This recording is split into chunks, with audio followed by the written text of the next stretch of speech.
Hello and welcome back to Pride of All Europe TV. This week we asked you guys if Louis Van Gaal could sign one player in January, in the January transfer window, who should it be and why? This is a weekly thing we do. We put a question out and ask you guys to tweet us your responses, and then what we're going to do is run through the best ones. With regards to this question, there's a few variables to look at. The first thing is, we started the season with a leaky defence. It's sort of improved. There's been a few injuries, but it's sort of improved, and now we're finding that we're struggling to score goals. So does he go for improving the defence or improving the attack? Another variable could be, does he look for a player for the next 5 to 10 years, or does he try and sign somebody who could instantly change the team, someone that can come straight in, somebody who's a proven model professional or class player that will slot straight into the side? And the final variable we're looking at is, does he go for somebody Premier League based already, who knows the league, knows what it's about, or does he go for somebody from abroad that might take a while to bed in? So there was a few things to think about before you answered. So I'm going to run through a few of the responses now. Yannick Noor said Varane, as did McConnell MUFC, citing that the French international is young, but he's a leader and not injury prone. Now, we've got a few young central defenders in the ranks already. Sadly, none of them appear to be leaders. Phil Jones was cited to be a leader, but it hasn't quite worked out that way, and they are all injury prone. So with Varane, I think he captained France earlier this week in an international friendly. We was in for him the first time around, and he ended up at Madrid, but there is rumour that he is gettable, if you like. So it could be, I would have him at the club. He'd get straight into our side, there's no doubt about it. But I think if there's no smoke without fire, so I think he might not come to United, but I think he will leave Madrid. There's something not quite right there. Vinaldo7 says, why don't we just screw the defence and go big with Strootman? Give McNair a go this season. Now, I follow Vinaldo7 on Twitter. He's full of good opinions and that, and I could sort of see where he's coming from, because to be honest, we've got a lot of defenders. It's just the fact that they're always injured. Now, if we was to go out and make a marquee signing centre half, and then everybody was to get fit, what happens then? Do we then start selling 2 or 3 of them off at a time? I do think Strootman will end up at United. I think Van Gaal loves him. He's said it a million times, he loves him. If he can just prove that he's over his injury, then I think he'll end up there anyway, obviously in January or next year. So Vinaldo7, I totally agree. I think Strootman will be a great signing in January. Patrick Fayaya says Cristiano. Now, yeah, Cristiano, every summer we think he's coming back.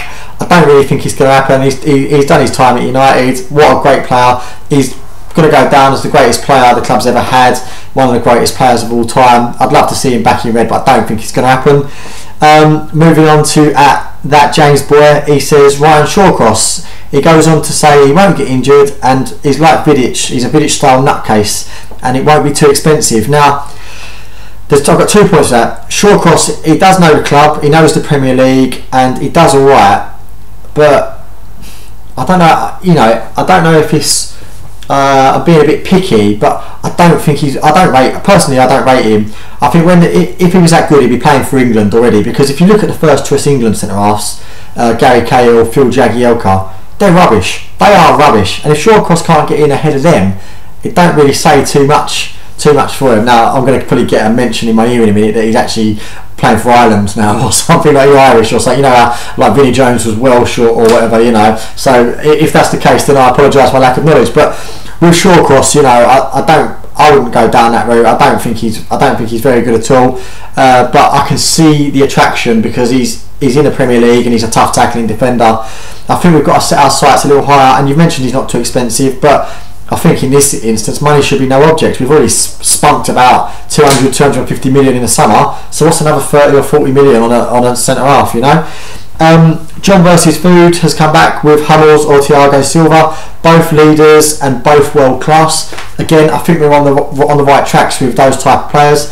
Thiago Silva, didn't know too much about him before the World Cup. During the World Cup, he really held that Brazil defence together, and when he was missing, they fell apart. They conceded a bundle of goals to Germany, and anyone that can make David Luiz look good has got to be a good centre half. A guy at Gundo8an, I imagine that's meant to be Gundogan, that Dortmund midfielder. Okay. New medical staff, he says. So yeah, I'm with you on that one as well. That could be the answer to all our problems. If you got in a physio that knew what he was doing, we wouldn't have all these injuries and life would be good. At Alan PK, Aaron Ramsey. Maybe a year ago I would have had him. He was probably the best player in the Premier League a year ago, but this season he's not really hit in the dizzy heights. Don't know if you're being genuine with saying that or if you're taking the mick. At All Footy, Jan Vertonghen or William Carvalho. Jan Vertonghen not played too much for Spurs. I'm not really sure if that's the case or not. I thought he was still getting in down at White Hart Lane. He's not a bad player at all, but again, I think if he was that good, a massive club would have looked at him by now. There was rumour at Barcelona after Vertonghen in the summer, but they ended up getting Vermaelen. So again, I don't know if he's actually that good or if it's just all hype. William Carvalho does look to be again a good young player, but we've got quite a few players in that role now. So would he be someone that would come straight into the side, or is he someone that we'll be signing for the next 2, 3, 4 years? And you know, last but not least, I've got one from that Steve Gray. He says we should sign the Wolverine because of his healing ability. Now that would be nice if we could have players that, you know, once they get fouled within 2 or 3 minutes would be fully recovered. But again, I don't think Wolverine would be in our price range, and he's a bit of a hothead as well. He's quite similar to Roy Keane in the sense that if someone you know ticks him off, those claws will be out, and we don't want to be seeing that on the pitch, do we? Right, so basically, to go over those answers again, it seems apparent that a centre half is what we're all looking at. If it was down to me, I would go out for Mats Hummels. He's a fantastic footballer. He's a fantastic centre half and a fantastic leader. If he's going to cost you 40 million, so what? He's going to be at the heart of that defence for the next 10 years. We could build a defence around him. Sadly, I don't think Smalling, Evans and Jones are ever going to make it or go the distance at United. So Mats Hummels, I would pay whatever money we can. Obviously, he might be reluctant to join a side that's not in the Champions League, but that said, Dortmund aren't exactly pulling up trees in the German League, so they might not even qualify next season. So yeah, that's it really. The majority voted a centre half. So if you've got anything to say about this video, if you want to respond to me directly, I am on Twitter. It's at Nathon W, and keep an eye out on, because we're often uploading videos to our YouTube channel. So subscribe, like the videos, do all that, and we'll catch you next time. Cheers.